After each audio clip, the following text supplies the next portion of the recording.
Сайн байцгаана уу? Та бүхэнд гарах тасалбар явцын үнэлгээг хэрэгжүүлэх арга зүйн санаагаа танилцуулж байна. За, явцын үнэлгээний маань зорилго нь сурагч тухайн өдрийн хичээлийн гол агуулгыг хэр эзэмших, шуурхай онцлох, сурагчдын алдаа төөрөгдлийг илрүүлж дараагийн хичээлээр юуг дахин тайлбарлах шаардлагатайг шийдвэрлэх. За, сурагчийн хөгжих чадвар нь энэ хүү арга нь сурагчид зөвхөн мэдлэг эзэмсэхээс гадна дараах чадваруудыг эзэмшихэд тусалдаг. Рефлекс хийх чадвар өөрийн суралцах үйл явцад дүн шинжилгээ хийж юуг мэдсэн, юуг мэдэхгүй байгаагаа анзаарах. Дүгнэлт хийх сурсан зүйлээсээ хамгийн чухал агуулгыг ялгаж хураангуйлан илэрхийлэх. Өөрийгөө илэрхийлэх өөрийн бодол, эргэл зээгээ товч бөгөөд тодорхой бичих. За, гарах тасалбарын төрлүүд. Хичээлийн агуулгаас хамааран дараах 3 төрлийн асуултыг ашиглаж болно. Агуулгын шалгалт. Өнөөдрийн хичээлийн гол 3 ойлголтыг бичнэ үү? Эсвэл дараах бодлогыг бодож хариуг гаргана уу? Эргэцүүлэл. Өнөөдрийн хичээлээс чамд хамгийн сонирхолтой байсан хэсэг юу вэ?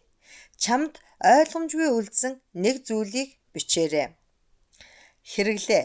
Өнөөдөр сурсан зүйлээ амьдрал дээр хаана ашиглаж болох вэ? Хэрэгжүүлэх алхамчлал.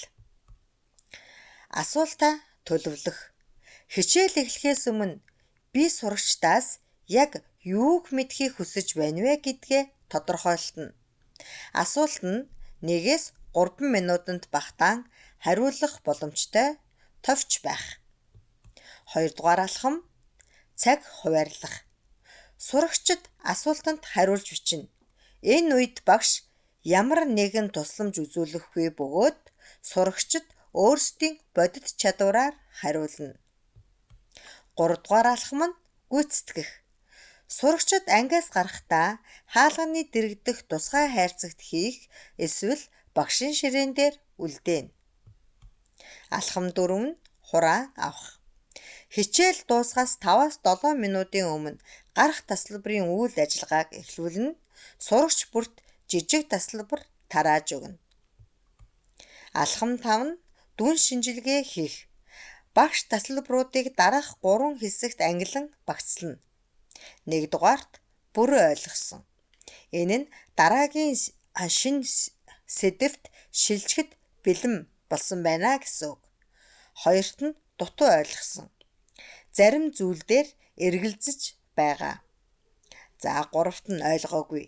Дахин тайлбар эсвэл нэмэлт дэмжлэг хэрэгтэй байна гэсэн үг. Зөвлөмж. За, тогтмолжуулах. Гарах тасалбарыг өдөр бүр биш ч гэсэн 7 хоногт 2-3 удаа тогтмол хэрэглэж заншвал сурагчид суралцахад хариуцлагатай ханддаг болно. Дүн тавихгүй байх. За, энэ бол шийтгэл биш, харин тусламж гэдгийг ойлгох нь чухал. Тиймээс алдаатай хариулсан ч сурагчийг зэмлэхгүй байх хэрэгтэй. За, танд баярлалаа.